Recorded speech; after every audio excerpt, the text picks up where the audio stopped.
Today's video, we're going to be covering all the brand new EAFC 25 leagues. So just before the video does start, a quick little ad on a trading service I offer over on Twitch for the cheapest trading guides out there for just £4, €4, or free with Amazon Prime. You'll receive daily trading and investing guides covering PlayStation, Xbox and PC with an array of methods covering all budgets. And I've been trading for over 10 years, making over 100 million in multiple different FIFAs, and now for the last 4 years I've made 10 million coins in. So in today's video what we're going to be doing is just covering all the brand new EAFC 25 leaks. We're going to be talking about advancements with the new game mode that's been leaked. We're going to be talking about heroes that they're trying out. We're going to be talking about card designs that have been leaked. We're going to be talking about them giving you EAFC 24 rewards for just pre-ordering EAFC 25, and a lot more. Now if you haven't already, we did release a video talking about what we know so far regarding the managers having their own sort of custom tactics, and on top of that talking about the new game mode. But in today's video we're going to be covering all the new stuff since that information. So the first new thing is that there is going to be a brand new system in EAFC 25 regarding the corners. Now this is quite interesting because actually there used to be a way more in-depth system we had probably about 10 years ago, which is where you could go into the training ground and you could actually dictate every single player's run. For example, you could literally basically path where every single player is going to run on the pitch. What you do is you go into the training ground, you'd click on a player, you'd make like a little arrow on where they're going to run during the corner. But you could do this for everyone. But there were some disgustingly OP set pieces, such as everyone would crown a goalkeeper, or what would happen is everyone would start on the line, run out, and you'd bicycle kick it. There were just some absolutely disgusting OP set pieces. But this is actually not what's happening. What's happening in EAFC 25 is something that's really useful, because there's nothing worse than getting a player with, like, let's say, aerial, and then the ball just never ends up going to them in the box. Well, what you'll be able to do in EAFC 25 is you'll be able to pre-select which players are going to be at the front post, which are going to be in the back post, which can be on the penalty spot. Alternatively, you'll probably also be able to choose who is the player that comes short, who are the players on the edge of the box, just really your preset sort of positions. But I think this is a very good thing. I think it's probably not too customizable to the point where there'll be absolutely game-breaking things. But what I think it will is it will stop the frustration of you getting really nice centre-backs with, again, really made-for-good corner set pieces, only for them to never be on the ball because for some reason they put them on the edge of the box. Personally, I think this is a very good thing for EA 25, and you know, it's something I semi look forward to. And on the topic of EA bringing stuff back, they seem to be bringing back a EAFC Catalog. I'm not quite sure why. I'm not quite sure if they're going to be selling the currency or something, but this is something we had absolutely ages ago, and the weird thing is the coins for this actually carried over. And what it was basically a catalogue where you got not like Ultimate Team coins, but if you like play the game of Kickoff, you'd get 900 EAFC coins. Well, those coins can be used to buy coin boosts, to buy extra squads in your team, to go and buy like a 99 manager contract, to go and buy spots on the transfer list and watch list, because you didn't get 100 cards space to list 100 cards. You could only list like 30, and you have to buy all these extensions. So yeah, it's a really, really weird thing for them to have. They took it away, which I thought was good, but now they're bringing it back. So not the biggest fan of this because it's kind of pretty useless, but whatever. I don't think it's too relevant, but it's a weird thing for them to be bringing back, in my opinion. So obviously at the moment what happens is you have boards and they go up in the rating. Well, EA's bringing it back to the tunnel style, where basically what happens is, you know, the pack opens, then the nation flashes, then the position flashes, then the club flashes, and then you get to the player at the end. Personally, I think this was really good. I think in terms of like anticipation of who you got, there seems to be a bit more hype around it. It doesn't make the biggest difference, but I do think it. And the next thing, and that is that evolutions are coming back in EAFC 25. I don't think it's any surprise. I think it was an absolutely massive hit. I think it was a great way for EA to make money. I'm sure loads of people bought evolutions with FIFA points, or a lot of people put their coins into evolution players, which again made super expensive players untradeable and so on.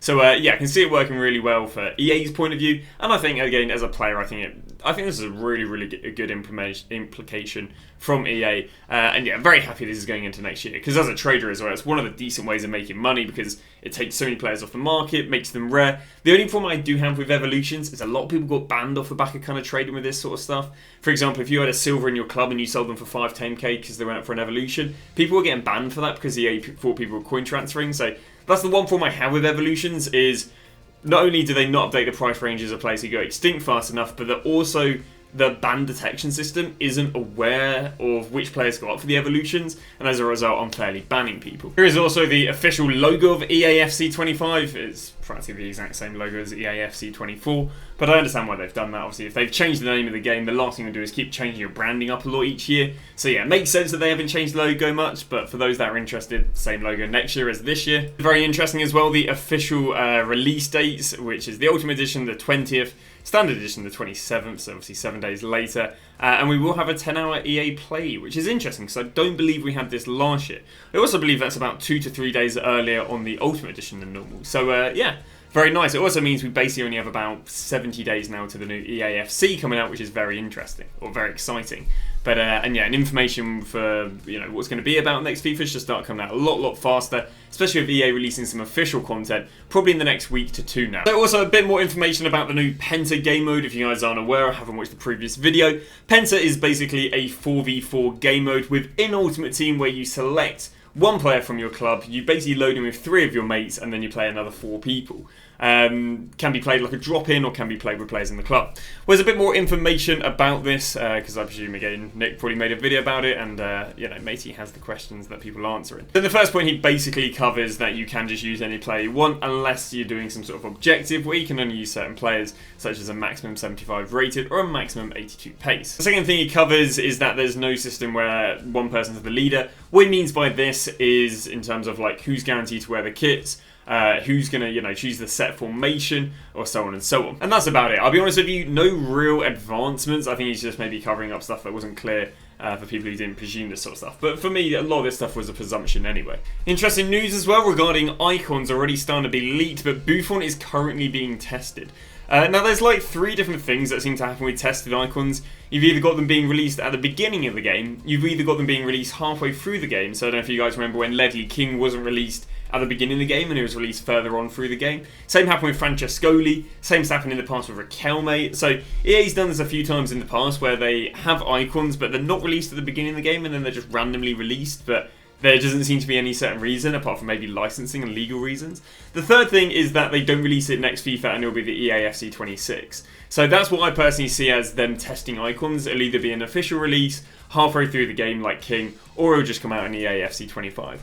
But Luigi Buffon, yeah, pretty interesting. Again, there's already a few icon goalkeepers, but I guess for those Italian people, he is definitely a legend. He had a long, very illustrious career. And yeah, I guess good for Italians that they've got, yet another icon, because they were lacking in icons anyway, Italians. And in the same breath, we've got ourselves Hazard, the exact same thing. They'll either release him at the beginning of the game. I think they should do that. I think Hazard doing stuff for UNICEF would hint towards him being in the game, which is really weird, but a lot of the icons that play in UNICEF actually have cards on FIFA. On top of that, EA has the UNICEF official team in FIFA, and because of course Hazard played in UNICEF, it makes you think that as a result he may be getting his card on FIFA.